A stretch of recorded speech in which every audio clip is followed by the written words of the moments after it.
चलिए देखते हैं example 4.1। A straight wire of mass 200 gram and length 1.5 meter carries a current 2 ampere. It is suspended in mid-air by a uniform horizontal magnetic field B. What is the magnitude of the magnetic field? देखिए यहाँ पे जो values दे दिए वो पहले देख लेते हैं। ये 200 ग्राम का वायर है और 1.5 मीटर उसकी लेंथ है, 2 एम्पियर का करंट पास हो रहा है और आपको फाइंड करना है कि मैग्नेटिक फील्ड बी कितना है। पहले तो ये कॉन्सेप्ट आपको क्लियर कर दूं। इसके लिए मुझे ये फिगर मुझे ठीक नहीं लग रही, मैं एक अलग फिगर ड्रॉ करके आपको दिखाता हूँ। यहाँ पे देखिए ये है करंट कैरिंग वायर, ठीक है। इस तरह से इसमें करंट पास हो रहा है, करंट आई, राइट। और इस जगह पे मैग्नेटिक फील्ड जो है वो इस तरह से अंदर की ओर है, बोर्ड के अंदर की ओर जा रहा है, समझिए आप, ठीक है। और ये जो बोर्ड है ना अभी वर्टिकली खड़ा है, जैसे क्लासरूम में होता है ना इस तरह से ये वर्टिकली खड़ा है, ऐसे बोर्ड सोचिए। तो ये जो मैग्नेटिक फील्ड आप देख रहे हो जिसको मैं नाम दे देता हूं अभी बी, ये मैग्नेटिक फील्ड बी अभी दीवार के अंदर जा रहा है, ऐसे सोचना है आपको, समझ रहे हो। ये मैग्नेटिक फील्ड ऐसे बोर्ड में अंदर की ओर जा रहा है, यानी कि दीवार में अंदर की ओर जा रहा है।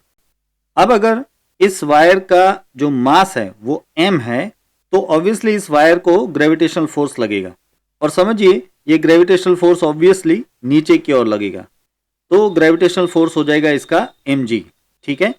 अब क्योंकि ये करंट कैरिंग वायर है और मैग्नेटिक फील्ड में पड़ा हुआ है तो आपको पता है इसका एक इक्वेशन है।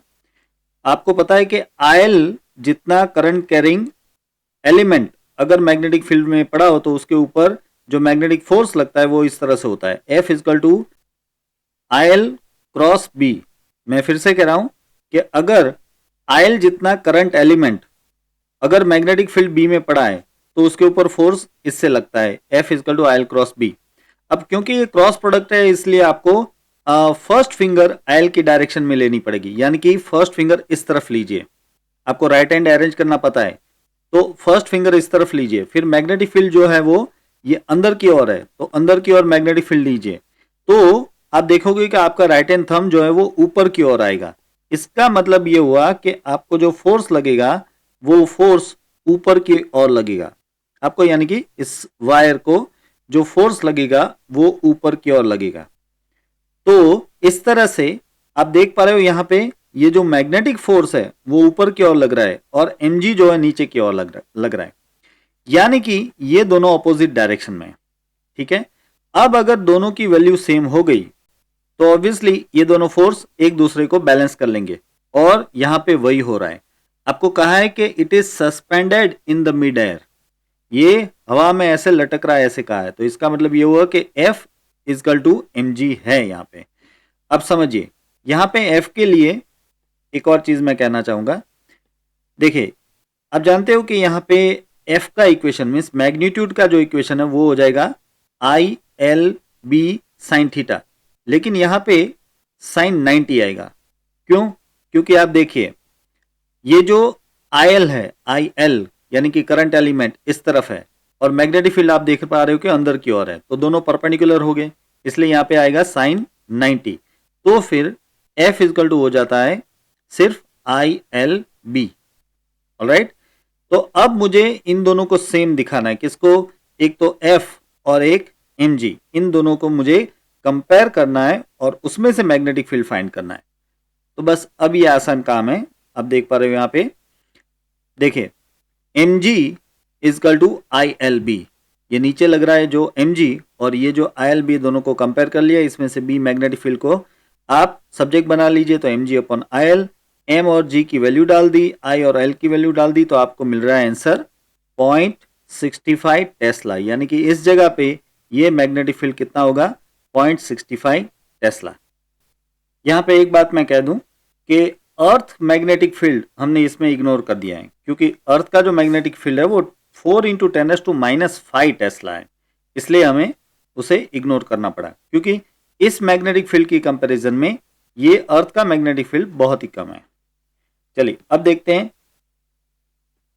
Next example 4.2। If the magnetic field is parallel to the positive y-axis and the charge particle is moving along the positive x-axis, which way would the Lorentz force be for an electron which is negatively charged and a proton which is positively charged?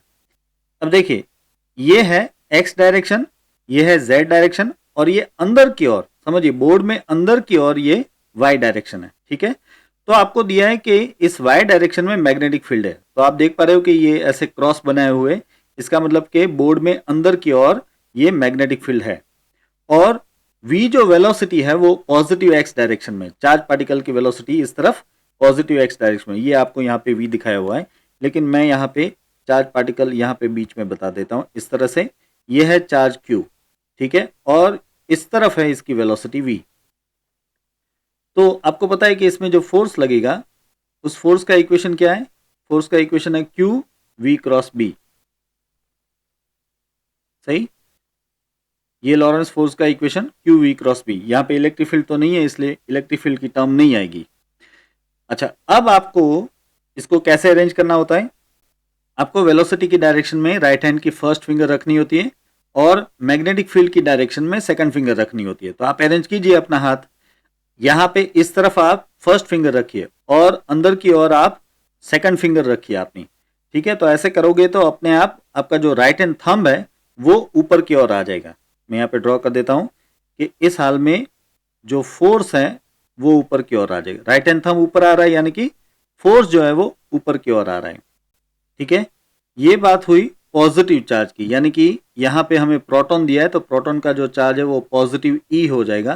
तो इस तरह से positive ई और v cross b आप लिख सकते हो, ठीक है। तो ये जो फोर्स आ रहा है मैं इसको F1 ऐसे नाम दे देता हूं। तो ये जो F1 फोर्स है वो दरअसल ऊपर की ओर आ रहा है। मैं यहाँ पे लिख देता हूं ये F1 फोर्स, ठीक है। ये हो गया F1 फोर्स। अब अगर आप इलेक्ट्रॉन की बात करें तो बस इससे अपोजिट हो जाएगा, इसको मैं F2 नाम दे देता हूं। तो F2 इक्वल टू आ जाएगा माइनस ई और v क्रॉस b। तो सीधी सी बात है कि F1 से अपोजिट डायरेक्शन में फोर्स लगेगा, है ना। तो F2 किस तरफ लगेगा? नीचे की ओर लगेगा। यहाँ पे मैं लिख देता हूं कि ये हो गया फोर्स F2 इस डायरेक्शन में।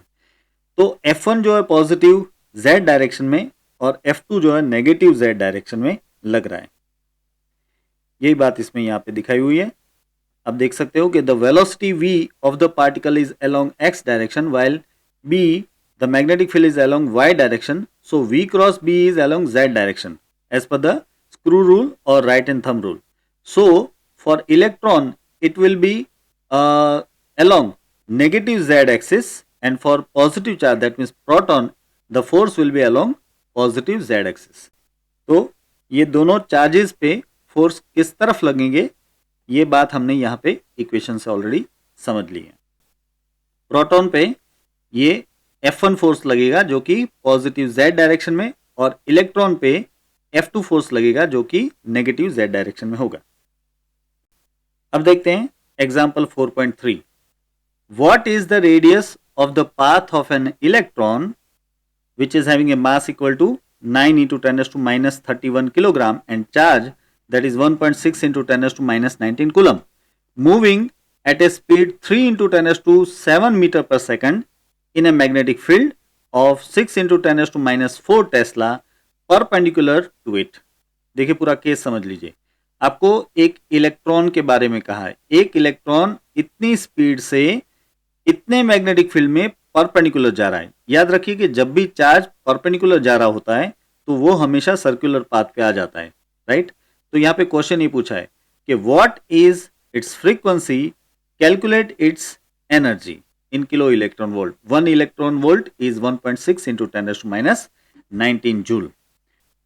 अब देखिए पहले तो आपको यहाँ पे फ्रीक्वेंसी फाइंड करनी है। तो देखिए फ्रीक्वेंसी यानी कि साइक्लोट्रॉन फ्रीक्वेंसी जिसे एफसी भी कहते हैं, या फिर आप इसे न्यू सी करके भी लिख सकते हो। इसका इक्वेशन आपको पता है, ये है QB अपॉन 2πm, राइट। अब यहाँ पे आपको सब कुछ दिया हुआ है। Q की वैल्यू आपको दे दी, चार्ज है ना ये 1.6 into 10⁻19। फिर मैग्नेटिक फील्ड आपको दे दिया है 6 into 10⁻4 Tesla divide by 2πm 2 into 3.14 and m की जो वैल्यू है, चार्ज का जो मास है वो 9 into 10⁻31 है। इसको आप सॉल्व कर लीजिए। तो ये मिल जाएगा आपको 0.1698 इंटू 10⁸ हर्ट्स। इसको ऐसे भी लिख सकते हैं, ये नियरली इक्वल टू हो जाएगा 1.7 इंटू 10⁻7 हर्ट्स, राइट, इतना भी लिख सकते हो। तो ये हो गई फ्रीक्वेंसी न्यू सी, राइट। अब इसकी एनर्जी आपको फाइंड करनी है। अब देखिए चार्ज की एनर्जी यानी क्या है, उसकी काइनेटिक एनर्जी और क्या हो सकती है, राइट। तो दरअसल एनर्जी यानी कि उसकी काइनेटिक एनर्जी, और इसका इक्वेशन तो आपको पता है 1/mv²। अब वैल्यूज डाल दीजिए। इसका मास तो आपको दे दिया है 9 इंटू 10⁻31, और v यानी कि इसकी स्पीड आपको दे दी है, कितनी है ये 3 इंटू 10⁻7, और उसका भी स्क्वायर। अब इसे सॉल्व कर लीजिए, तो ये मिल जाएगा आपको 40.5 इंटू 10⁻17। ये अभी आपको जूल में मिल रहा है, लेकिन आपको इसको फाइंड करना है दरअसल इलेक्ट्रॉन वोल्ट में। तो ये 40.5 इंटू 10⁻17 जो है, इसको डिवाइड करना पड़ेगा हमें 1.6 इंटू 10⁻19 से। इसे डिवाइड करेंगे तो हमें जो आंसर मिलेगा वो दरअसल इलेक्ट्रॉन वोल्ट में मिलेगा, और वो मिलेगा 25.31 इंटू 10⁻2, इतना इलेक्ट्रॉन वोल्ट, राइट। तो ये ऑलमोस्ट 2.531 किलो इलेक्ट्रॉन वोल्ट हो जाएगा, है कि नहीं। तो ये मिल गई आपको इसकी एनर्जी किलो इलेक्ट्रॉन वोल्ट में। तो दोनों आंसर मिल गए। पहला तो आपको ये फ्रीक्वेंसी मिल गई। इस फ्रीक्वेंसी को मैं अभी और मेगाहर्ट्ज में भी लिख सकता हूँ। देखिए ये 17 इंटू 10⁶ हर्ट्ज हो जाएगा, यानी कि ये 17 मेगाहर्ट्ज आप लिख सकते हो, राइट। तो ये दो आंसर हो गए। एक तो आपको फ्रीक्वेंसी फाइंड करनी थी, हो गई, और दूसरी आपको एनर्जी फाइंड करनी थी किलो इलेक्ट्रॉन वोल्ट में, वो भी आपको मिल गई। यहाँ पे ये जो आंसर है ये टेक्स्ट बुक के आंसर से बहुत डिफर कर रहा है। देखिए यहाँ पे इन लोगों ने जो आंसर दिया है वो है कितना, ये है 2 मेगाहर्ट्ज, जबकि हमारा आ रहा है 17 मेगाहर्ट्ज, राइट। ये डिफरेंस इसलिए आ रहा है क्योंकि एक तो इन्होंने ये उल्टे कान पकड़े हैं। पहले इन्होंने ये आर फाइंड किया, फिर ये फ्रीक्वेंसी के इक्वेशन में आर डाला, बट फ्रीक्वेंसी का सीधा ही इक्वेशन है QB/2πm, इसको सीधा यूज कर सकते हैं। एनीवे फिर भी यहाँ भी गलती की है। इसका जो आंसर आ रहा है ना वो 26 इंटू 10⁻2 आ ही नहीं रहा, यहीं पे एक तो गलती है, और उस वजह से ये पूरा आंसर गलत जा रहा है। यहाँ पे ये 2 मेगाहर्ट्ज मिल रहा है वो गलत है। ये आंसर जो है 1/mv² वो सही है, 2.5 किलो इलेक्ट्रॉन वोल्ट, हमें 2.531 किलो इलेक्ट्रॉन वोल्ट आंसर मिल रहा है। इन शॉर्ट कि हमारा ये जो आंसर है वो सही है। चलिए अब देखते हैं example 4.4। A cyclotron's oscillator frequency is 10 megahertz. What should be the operating magnetic field for accelerating protons? If the radius of the Ds is 60 centimeter, what is the kinetic energy in million electron volt or say mega electron volt of the proton beam produced by the accelerator? यहाँ पे E की value दे दी है, mp यानी कि mass of proton दे दिया है, और 1 mega electron volt is equal 1.6 into 10⁻13 joule दे दिया है। क्वेश्चन समझ लीजिए, आपको साइक्लोट्रॉन की फ्रीक्वेंसी दे दी है 10 मेगाहर्ट्ज, और आपको जो डीज है उसकी रेडियस दे दी है। अब डीज की रेडियस यानी कि एग्जिट होते वक्त साइक्लोट्रॉन में जो चार्ज पार्टिकल घूम रहा है उसकी रेडियस है कि नहीं, एग्जिट होते वक्त उसकी जो लार्जेस्ट रेडियस होती है वो यहाँ पे 60 सेंटीमीटर हो जाएगी। तो आपको इसकी kinetic energy million electron volt में फाइंड करनी है, और साथ ही साथ आपको ये फाइंड करना है कि इसमें मैग्नेटिक फील्ड कितना होगा। अब देखिए मैग्नेटिक फील्ड तो आराम से मिल जाएगा, क्योंकि आपके पास फ्रीक्वेंसी का इक्वेशन है न्यू इजकल टू, अभी हमने बात की थी QB/2πm, राइट। तो इसमें आप ये B को सब्जेक्ट बना लीजिए। अगर B को आप सब्जेक्ट बना लेते हो तो इक्वेशन इस तरह से आ जाएगा। ये देखिए यहाँ पे ये हो गया B equal to 2πm nu upon Q। अब यहाँ पे वैल्यूज पुटअप कर देते हैं। ये 2π यानी कि ऑलमोस्ट 6.3 लिख सकते हैं। मास आपको दे दिया है 1.67 इंटू 10⁻⁻27 किलोग्राम यहाँ पे है, और ये फ्रीक्वेंसी जो है आपको दी है 10 मेगाहर्ट्ज। समझिए ये जो 10 मेगाहर्ट्ज है इसका मतलब क्या हो गया, 10 इंटू 10⁶ हर्ट्ज, यानी कि टोटल मिला के 10⁷ हर्ट्ज। तो यहाँ पे ये 10⁷ हर्ट्ज हो गया।